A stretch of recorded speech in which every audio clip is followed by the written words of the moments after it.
Good morning all of you. आज हम क्या पढ़ेंगे? आज हम पढ़ेंगे चैप्टर 5।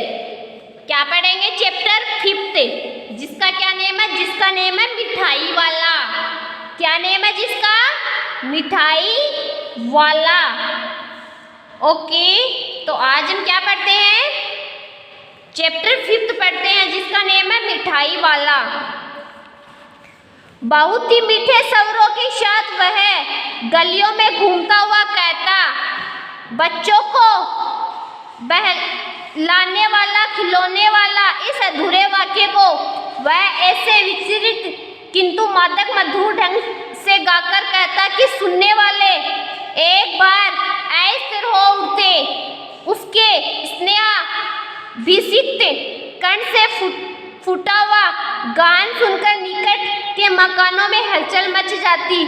छोटे छोटे बच्चों को अपनी गोद में लिए युवतियों चिक्कों को उठाकर छज्जों पर नीचे झांकने लगती। गलियों और उनके अंतर्व्यापी छोटे छोटे उद्यानों में खेलते और इठलाते हुए बच्चों को झुंड उसे घेर लेता और तब वह खिलौने वाला वहीं बैठकर खिलौने की पेटी खोल देता। अब हम देखते हैं इसकी शब्दार्थ। मादक, नशीला, अस्थिर, बेचैन, उत्सुक, स्नेहाभिषिक्त, प्रेम में भिगा हुआ, स्नेहाभिषिक्त, प्रेम में भिगा हुआ, चिक, बांस की तीलियों से बने पर्दे। प्रसंग प्रस्तुत गद्यांश हमारी पाठ्य पुस्तक वसंत के मिठाई वाला नामक पाठ से लिया गया है। इसके लेखक भगवती प्रसाद वाजपेयी है। प्रस्तुत पंक्तियों में लेखक ने मिठाई वाले की उत्सुकता जगाने वाले प्रेममयी वाणी के प्रभाव को बहुत ही सरल व सहज ढंग से वर्णन किया है। मिठाई वाला पहले खिलौने बेचने आता है। अब हम क्या देखते हैं? इसकी व्याख्या देखते हैं। लेखक कहता है कि खिलौने वाला जब आवाज लगाता है, बच्चों को बहलाने वाला, खिलौने वाला, तो इस अधूरे वाक्य को सुनकर युवतियां एवं बच्चे सभी उत्सुक हो जाते हैं कि यह क्या बेच रहा है। उसके गले से प्रेममयी वाणी का गान सुनकर मकानों में हलचल पैदा हो जाती है। उसकी आवाज सुनकर युवतियां अपने घरों के बच्चे को गोद में उठाकर दरवाजे पर पड़ी चीख उठाकर मकान के नीचे देखने का प्रयास करती है। वह जानना चाहती है कि मिठाई वाला कौन है। इतना ही नहीं, उसकी आकर्षक आवाज को सुनकर बगीचों में खेलने वाले बच्चों का समूह आकर उसे क्या कर लेता है? घेर लेता है। खिलौने वाला भी अपनी पोटली खोलकर बच्चों को अपना क्या दिखाता है? सामान दिखाने लग जाता है। बेचने और बहलाने के लिए क्या हो जाता है? वो बैठ जाता है। अब हम क्या देखते हैं? पहले इस पैराग्राफ के क्वेश्चन आंसर देखते हैं। खिलौने वाले की आवाज कैसी थी? खिलौने वाले की आवाज मादक एवं मधुर थी। छज्जों पर नीचे कौन झांकने लगता? छज्जों पर नीचे कौन झांकने लगता था? युवतियां झांकने लगती थी। बच्चे किसे घेर लेते थे? बच्चे खिलौने वाले को घेर लेते थे। चिक क्या है? बांस की तीलियों से बने पर्दे को क्या कहा जाता है? बांस की तीलियों से बने पर्दे को चिक कहा जाता है। क्या कहा जाता है? चिक कहा जाता है। तो इस पैराग्राफ को क्या करोगे? आप अच्छे से पढ़ोगे, अच्छे से समझोगे और ये जो क्वेश्चन आंसर दिए हुए हैं इनको क्या करोगे? अपनी नोटबुक में अच्छे से राइट करोगे और इनको अच्छे से लर्न करोगे। नेक्स्ट क्या है? बच्चे खिलौने देखकर पुलकित हो उठते। वे पैसे लाकर खिलौने का मोल भाव करने लगते। पूछते, इचका दाम क्या है? ओल इचका, ओल इचका। खिलौने वाला बच्चों को देखता और उनकी नन्ही नन्ही उंगलियों से पैसे ले लेता और बच्चों की इच्छा अनुसार उसे खिलौने दे देता। खिलौने लेकर फिर बच्चे उछलने कूदने लगते और तब फिर खिलौने वाला उसी प्रकार गाकर कहता, बच्चों को बहलाने वाला, खिलौने वाला, सागर की हिलोर की भांति उसका यह मादक गान गली भर के मकानों में इस ओर से उस ओर तक लहराता हुआ पहुंचता और खिलौने वाला आगे बढ़े जाता।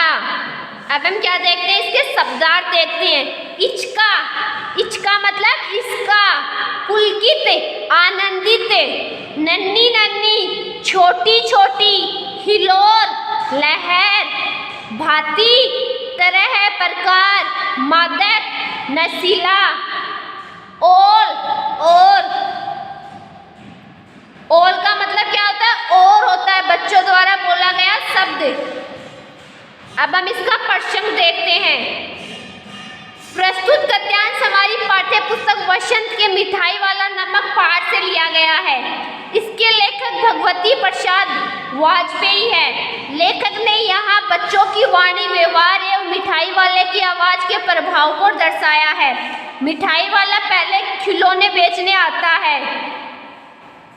अब हम इसकी व्याख्या देखते हैं। बच्चे खिलौनों को देखकर आनंदित हो उठते हैं। वह अपने घरों से पैसे लाकर खिलौने वाले से खिलौने का मोल भाव करने लगते हैं। इचका और इचका तोतली भाषा में छोटे बच्चे खिलौने का मोल भाव करते हैं। बच्चों के ये शब्द सुनकर खिलौने वाला अंदर ही अंदर मन ही मन में क्या होता है, आनंदित होता है। वह बच्चों को देखता और उनकी नन्ही उंगलियों से पैसा लेकर उनको उनकी इच्छा के अनुसार खिलौने दे देता है। बच्चे खिलौना पाकर प्रसन्न होकर उछलने कूदने लगते हैं। खिलौने वाला भी पहले की तरह बच्चों को बहलाने वाला खिलौने वाला धुरावा के गीत की तरह गा गा कर कहता है। उसकी प्रभावी आवाज समुद्र की लहरों की तरह धीरे धीरे गली के मकानों को चीर कर इस ओर से उस ओर तक पहुंच जाती है। खिलौने वाला भी अपने खिलौने बेचने के लिए आगे बढ़कर चला जाता है। अब हम देखते हैं इसके क्वेश्चन आंसर। उपर्युक्त गद्यांश का उचित शीर्षक लिखिए। तो इसका उचित शीर्षक क्या है, खिलौने वाला। क्या है, खिलौने वाला। अगला क्वेश्चन क्या है, बच्चे किसे देखकर पुलकित हो जाते हैं। बच्चे किसको देखकर पुलकित हो जाते हैं, बच्चे खिलौने वाले को देखकर पुलकित हो जाते हैं। पुलकित का मतलब आनंदित। बच्चे किसको देखकर आनंदित हो जाते हैं, बच्चे खिलौने वाले को देखकर आनंदित हो जाते हैं। खिलौने वाले की आवाज को लेखक किस प्रकार बताता है। खिलौने वाले की आवाज को लेखक मादक गान बताता है। क्या बताता है, मादक गान बताता है। खिलौने वाला गा गा कर क्या कहता है, खिलौने वाला गा गा कर कहता है, बच्चों को बहलाने वाला खिलौने वाला। क्या कहता है, बच्चों को बहलाने वाला खिलौने वाला। तो इसको भी क्या करना है, इसको भी अच्छे से आपको पढ़ना है, अच्छे से इसको समझना है। और जो ये क्वेश्चन दिए हुए हैं, ये क्वेश्चन आंसर क्या करना है, आपको अपनी नोटबुक में अच्छे से राइट करना है और इनको अच्छे से लर्न करना है। ओके, अब हम देखते हैं अगला पैराग्राफ। राय विजय बहादुर के बच्चे भी एक दिन खिलौने लेकर घर आए।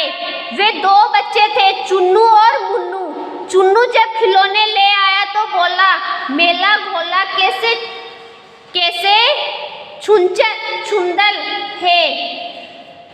मुन्नू बोला, ओल देखो मेला केचा सुंदर है। दोनों अपने हाथी घोड़े लेकर घर भर में उछलने लगे। इन बच्चों की माँ रोहिणी कुछ देर तक खड़े खड़े उनका खेल निरखती रही। अंत में दोनों बच्चों को बुलाकर उसने पूछा, अरे ओ चुन्नू मुन्नू, ये खिलौने तुमने कितने में लिए हैं। मुन्नू बोला, 2 पैसे में खिलौने वाला दे गया है। रोहिणी सोचने लगी, इतने सस्ते कैसे दे गया है, कैसे दे गया है, यह तो वही जाने, लेकिन दे तो गया ही है, इतना तो निश्चय है। एक जरा सी बाद ठहरी रोहिणी अपने काम में लग गई। फिर कभी उसे इस पर विचार करने की आवश्यकता भी भला नहीं क्यों पड़ती। अब हम क्या देखते हैं, पहले इसके शब्दार्थ देखते हैं। मेला, मेला का मतलब मेरा।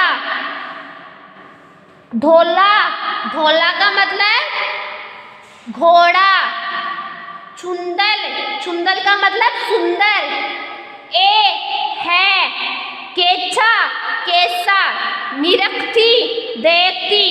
पेछे, पैसे। अब हम क्या देखते हैं, पहले इसका प्रसंग देखते हैं। प्रस्तुत गद्यांश हमारी पाठ्य पुस्तक वसंत के मिठाई वाला नामक पाठ से लिया गया है। इसके लेखक भगवती प्रसाद वाजपेयी है। लेखक ने यहाँ बच्चों की खुशी और रोहिणी की आकांक्षा को व्यक्त किया है। अब हम देखते हैं इसकी व्याख्या। लेखक कहता है कि खिलौने वाले से खरीदकर एक दिन बच्चे खिलौना लेकर घर आए। चुन्नू और मुन्नू नामक दो बच्चे थे। दोनों ने ही अलग अलग घोड़ा खरीदा था। चुन्नू शास्त्रीय प्रशंसा से तोतली भाषा में बोला कि देखो मेरा घोड़ा कितना सुंदर है। इस पर मुन्ना भी बोला कि देखो मेरा हाथी भी कितना सुंदर है। दोनों ही खिलौने पाकर प्रशंसा पूर्वक उछल कूद रहे थे। रोहिणी सब देख रही थी। उसने दोनों बच्चों को बुलाकर खिलौनों की कीमत पूछी। मुन्नू ने बताया कि खिलौने वाला 2 पैसे में दे गया है। रोहिणी बहुत ही आश्चर्य में पड़ गई। वह बार बार सोचने लगी कि इतने सस्ते खिलौने कैसे दे गया। सोचते सोचते वह अपने काम में व्यस्त हो गई। फिर आखिर उसे सब कुछ जानने की आवश्यकता भी क्या पड़ी। अब हम क्या देखते हैं, इसके क्वेश्चन आंसर देखते हैं। उपयुक्त गद्यांश का शीर्षक दीजिए। उपयुक्त गद्यांश का शीर्षक सस्ते खिलौने हैं। राय विजय बहादुर के बच्चे एक दिन क्या लेकर आए। राय विजय बहादुर के बच्चे एक दिन क्या लेकर आए थे, खिलौने लेकर आए थे। चुन्नू और मुन्नू को खिलौने वाला खिलौने कितने पैसे में दे गया। चुन्नू और मुन्नू को खिलौने वाला खिलौने 2 पैसों में दे गया। रोहिणी क्या सोचने लगी। रोहिणी सोचने लगी कि खिलौने वाला खिलौने इतने सस्ते कैसे दे गया। तो आज आपको क्या करना है, आज आपको फर्स्ट, सेकंड और थर्ड पैराग्राफ को क्या करना है, अच्छे से पढ़ना है, अच्छे से इनको समझना है और इनके जो क्वेश्चन आंसर है इनको क्या करना है, अपनी नोटबुक में अच्छे से राइट करना है और इनको अच्छे से लर्न करना है। ओके बच्चों, आज के लिए इतना ही काफ़ी है। कल हम पढ़ेंगे next topic. Okay, thank you बच्चों।